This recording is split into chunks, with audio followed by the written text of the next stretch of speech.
Well, first off, my name is Tony Wright, and this session is Biting the Hand That Feeds You, about the love and hate relationship of agencies and affiliates. First off, do we have any agencies in here? One, two. Okay. The rest of you are affiliates or some other type of buyer, seller, etc. Okay, great. Well, this should help both sides. But first, I want to talk a little bit, and I usually don't do this. I speak at about 200. I've spoken at about 200 conferences in the last 3 years. So, and I very rarely ever talk about myself. But I think that it's important that you guys understand who I am and why I'm talking about this. I spent 15 years of my life in traditional and digital agencies. I was the director of digital for Weber Shandwick, which is the largest PR firm in the world. I worked with Timberland McLean, which had the American Airlines account. I was an SEO and digital marketing early adopter, very early adopter, been doing it since 1998. And I ran programs for everyone from JCPenney to Disney to Hershey's. I ran the Got Milk campaigns. I've done just about everything you can think of, including running affiliate programs for very, very large brands and very, very small brands. I've owned WrightIMC for 8 years.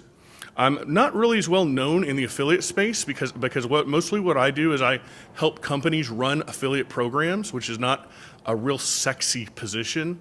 But I am known more on the reputation management and public relations circuit because I did handle all of American Airlines work during 9/11 for that time, which is what I usually speak on. But this is a fun topic for me because I do that. I live in Dallas, Texas. I have 4 kids, and I like vodka, wine, and beer. So you'll probably see me drinking some of that later on tonight. And you can see me with my buddy Matt, as if anybody knows who that is. If you're involved in SEO at all, that's Matt Cutts, who was the senior spam hunter at Google for a long, long time. So what is this not about? So if you get up after this slide, I'm not going to be offended because I want you to understand what you're getting into. This is not a presentation about how to get into affiliate programs run by agencies. When we're running an affiliate program, I will consistently receive feedback from friends of mine who are affiliates. Hey, how do I get into that program? How do I do this? How do I do that? How do I get into that program that you're running? We're not going to talk about that. This is not about stats. This is about relationships, and relationships defy stats. If you want to go and get stats on how many people are working with agencies, there's always going to be the outliers, and frankly, they're not going to mean anything. If you want stats, you can go Google them all you want, but I'm not going to get into too many stats. And this is not about what agencies should be doing to help affiliates, but rather what affiliates can do to make agencies feel more comfortable working with them, which I've found over the years, that is the key to the agency-affiliate relationship.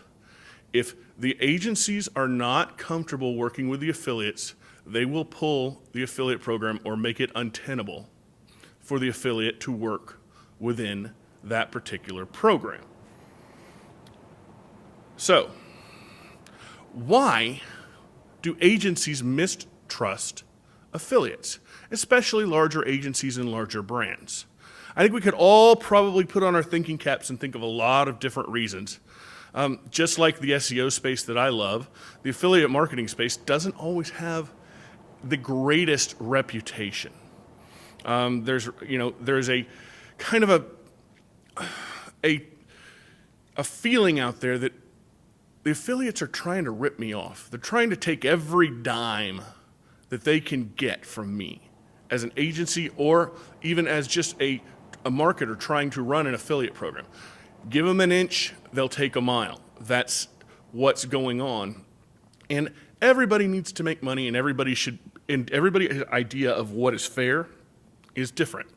There are a lot of agencies and there are a lot of agencies and marketers that will try and rip off affiliates. That's not right either. I hear it all the time, especially I've heard it today, talking with a lot of different people who are running some different programs. But the people who hold the money, which are the agencies and the brands, feel like that the affiliates are trying to nickel and dime them, and they're scared. So we need to understand what the goals of an agency that's running an affiliate program. What is the goal of an agency when they're working with a brand? This will help you understand the psychology that's going into when they're hiring you as an affiliate, what they're trying to get out of it. They've got the hard goals. I've split these up into hard goals and soft goals. Hard goals are goals that you can put some metrics behind. They're looking for brand consistency. When I worked in the American Airlines account, one of the jobs that they had what we call the logo police. The logo police were people that went out online and found anywhere that the American Airlines logo was used in a way that was not authorized. They were very serious about this in trademark protection and other things. You do have to protect your trademark in order to keep it. You can't just let your trademark be put on any site out there. So we're looking for brand consistency. We're looking to protect the brand. We're looking for client buy-in. The client has to buy into the ideas that the agency gives them. If the client doesn't buy in, guess what? It doesn't get done.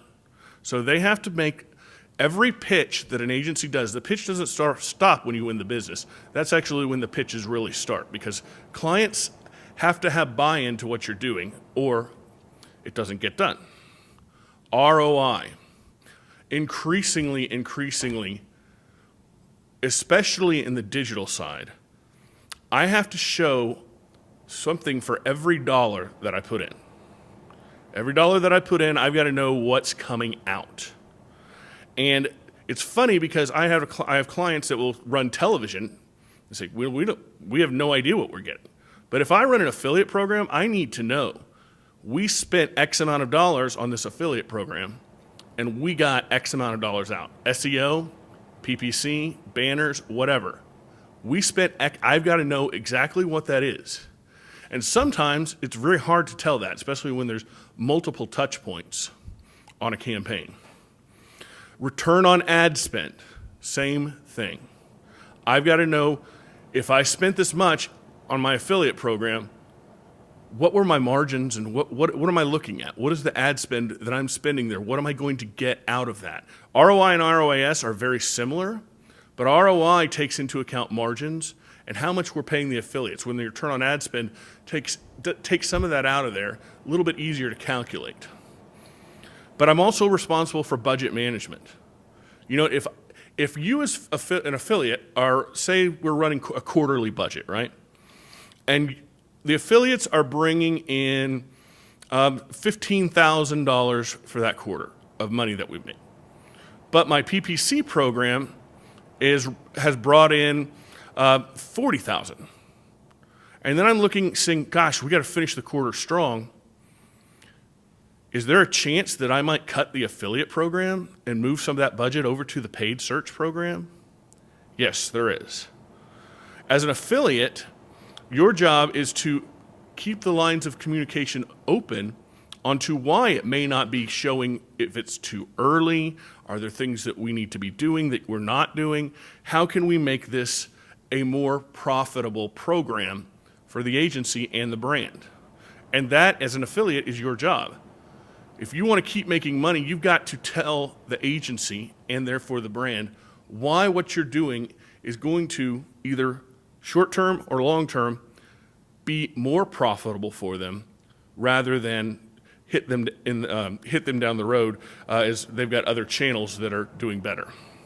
And compliance. The FTC's rulings lately have been very kind of scary. Now, they're not being enforced, but you as an affiliate can put something out there, and if you don't properly say that I'm an affiliate, the advertiser is the one that gets in trouble. So if I'm working with Hershey's and you're selling candy bars on your own site and putting in an affiliate link is not enough to disclose that Hershey is paying you to sell those candy bars. But you will not get fined, Hershey's will get fined. That puts in a whole different level of compliance that the agency, which that's who that will usually fall upon, to make sure that the affiliates are behaving in the way that they should. Therefore, what that does is that increases the cost because somebody's got to get paid to do that compliance. therefore cuts the margin that can be paid to the affiliate. So if we have affiliates that we trust, and we know we don't have to worry about compliance as much, that gives us a little bit better margin instead of having to really, really vet out every little tactic. That's why the affiliates that I encourage my clients to work with are not the ones that are pushing the cutting edge, really kind of a little bit iffy stuff out there. Because in the long run, the compliance costs usually wipe out the margins that we make on the stuff that they get. Soft goals, client relationship. I can tell you there's nothing worse than having to go into a client after an affiliate has done something that has damaged the brand. Or the affiliate that you thought was going to be awesome just turned up a goose egg. So that's on me when I make that, and it's a hard conversation, and I've got to keep my client relationships going. Client ego. You know what? The clients want their stuff on top. They want their stuff visible. Affiliate marketing is awesome for that because when they start Googling things, they start seeing their products mentioned in content marketing things. They see ads, they see banners, they see other people running their stuff. That is one thing that is a quiver in an affiliate's arrow bag, or an arrow in the quiver, whatever I'm supposed to say there. That is something that every affiliate should be talking about. This is going to be great for your client's ego because they're going to see themselves in different places. Self-preservation. The average tenure of an agency in the digital space right now is 2 to 3 years. That's pretty scary. And that's down from 4 to 6 years just a few years ago. The grass is always greener on the other side. There's so many other agencies, and you as an affiliate need to actually watch that because you know what happens? When the agency leaves, if they hired you, there's a good chance that they're not going to hire you, the new agency's not going to hire you. Or they might get rid of if they're going to have their own plans, their own people, their own stuff. That's the other, on the flip side of that, if you get in with a good agency, they might have other clients that they'll use you for. So you need to do whatever you can to help make the agency look good to the brand as an affiliate. Turf management and growth. If you're working with I have a car dealership client in Dallas, Texas. Now they have 7 different car dealerships around the state of Texas. But they also have 6 different agencies working in different capacities for them. The turf management is very difficult because it's hard to draw the line in the sand on who's doing what. As an affiliate, when you're working with an agency, understand, you say, well, I want to do some social. I may have in my terms, in the rules for you, no social. They may look at me like, they're so dumb not to let us use Facebook because we could make so much more money. You know what? I've been told by the brand, social is not in your contract, so you can't do it. You got to understand why these things happen. Sometimes you've got turf wars, and there's some wars that are not worth fighting, especially when you're trying to grow internally with a client. And that's internal politicking is huge. The politics of a client, if we don't understand what they are, that's the agency's job. And it's not necessarily something that an affiliate can impact, and except for the fact of if the agency asks you to do them a favor on something, sometimes, and you don't understand the reason, you can ask, but sometimes that reason is for an internal thing. You say, that's not going to make me any money, but you know what, maybe, if you say you have a site, say we're selling fertilizer, and you have a site that is really good for gardeners, and they ask you to write a story about their new about a new type of fertilizer, and put your affiliate link in there. Well, you know that the margins on that are going to be horrible, but this company is giving you a ton of money on their other products. Sometimes doing a favor will really, really help you in the long run, and especially on an internal politics issue. Authority, an agency wants to have authority. If you are working with a great agency, tell all your other affiliate friends that this is a great agency to work with.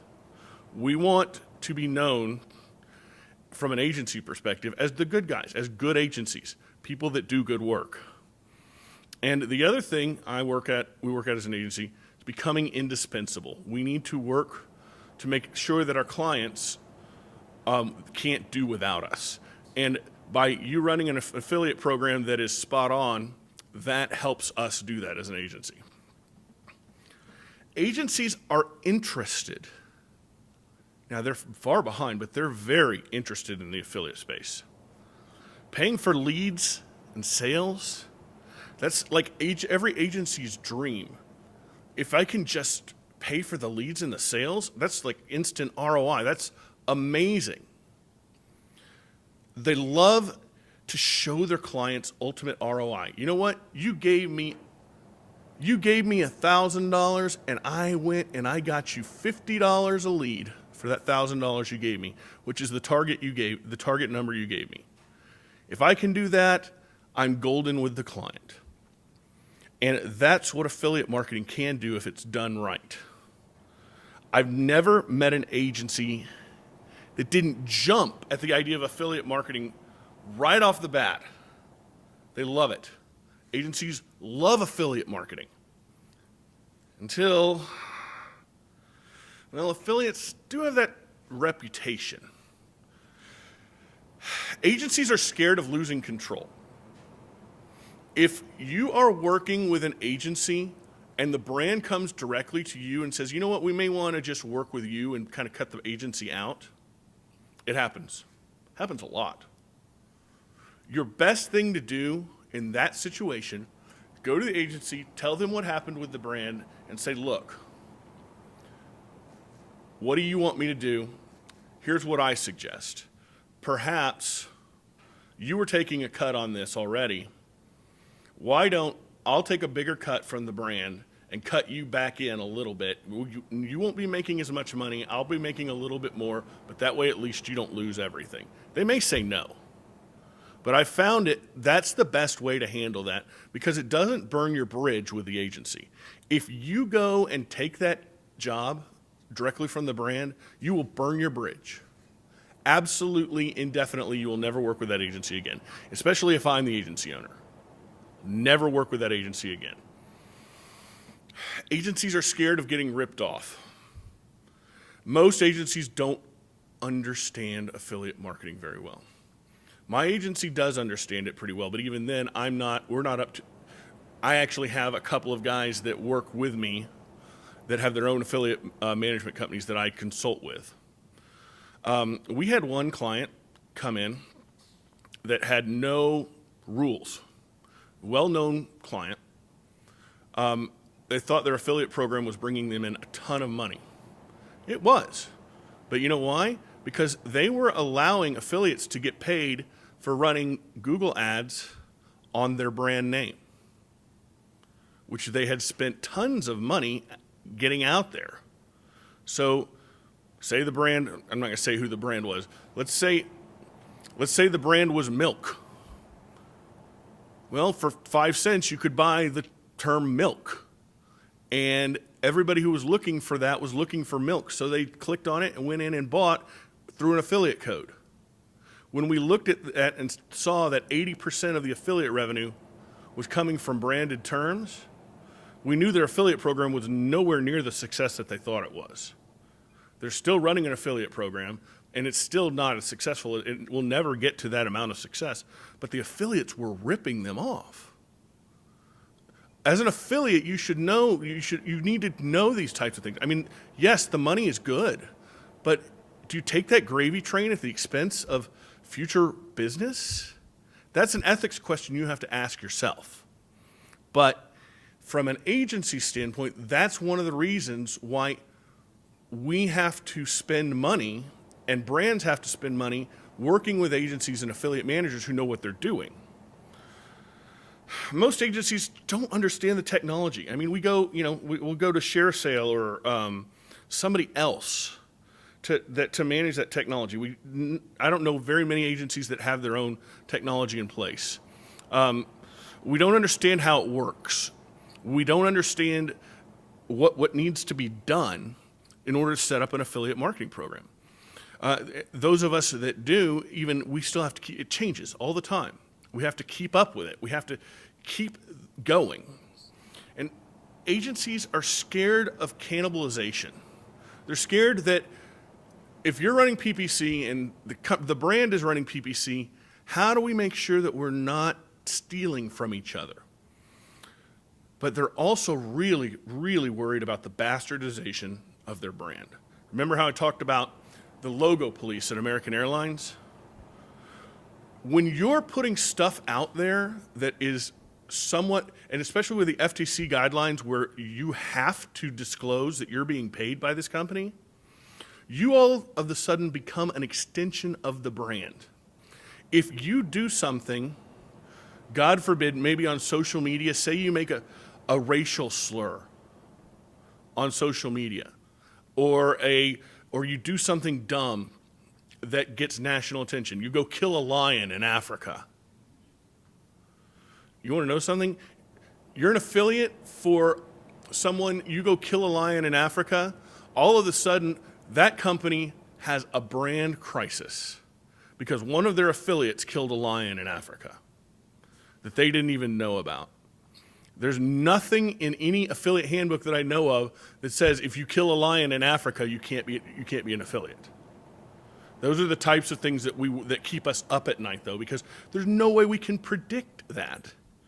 So as an affiliate, you need to remember that you are an extension of the brands that you represent. The news media will find out if you're doing something that, if you get into some sort of infamous case and you're selling nutritional supplements. Well, he was selling these nutritional supplements. Most likely the nutritional supplements folks aren't going to get in trouble, but the larger the brand, the bigger the risk. So we want to make sure that we're monitoring and making sure there's no bastardization of the brand. So what should you do as an affiliate? You really need to be on the up and up. You need to be looking out for the agencies and brands that you're working with. And agencies, there's a hubris amongst agencies. We're not perfect by any stretch. Sometimes we'll tell a client we can do something even if we can't. I want an affiliate program. We can do that for you. The agency may have no freaking clue what they're talking about. Don't take advantage of them. It makes the whole industry look bad. Help them where you can, especially if you are an experienced affiliate.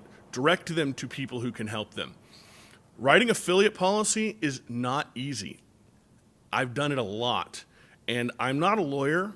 Luckily, my brother is, and I always hire him to help me with them, because there's so many things that can happen when we're writing those rules. But we also want to make it profitable for those affiliates. And every time we see it, it's actually more like 10% of the affiliates are the ones that make the money. 90% that sign up never do. But for those 10%, I want you to get paid. Because if you're getting paid, that means that I'm being successful. But don't take advantage of them. Don't cannibalize results for short-term gains. If the agency puts out rules that say you can bid on their brand terms, talk to them about it. If you see a loophole in there that you think could be taken advantage of, realize that loophole will be taken advantage of, and you might just want to give them that feedback. If the agency doesn't want to take the feedback, that's their problem. But you can sleep good at night with your conscience. Tell them. Be on the up and up. Be fair. Help agencies deal with how to deal with affiliates.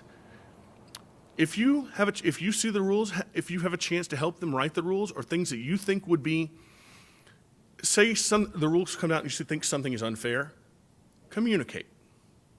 It works. Most of them are going to be, especially if you're a great affiliate, they're going to listen to you. You can help dictate terms. Help the agencies look good to their client. That is what they want. Help them to look good to their client, and they will give you more work. And you will make more money, and they will make more money, and the brand will make more money, and everyone will be happy. Okay. That's all I have with 5 minutes left for questioning, if there are any questions. Do you guys have? And we can talk about affiliate agencies. If you want to talk about SEO, I could talk about SEO. Anything you guys want to talk about? No questions. Okay. Well, then I guess I can give you the gift of time. And we can end this session 4 minutes and 34 seconds early. So thank you all for coming. I really appreciate it.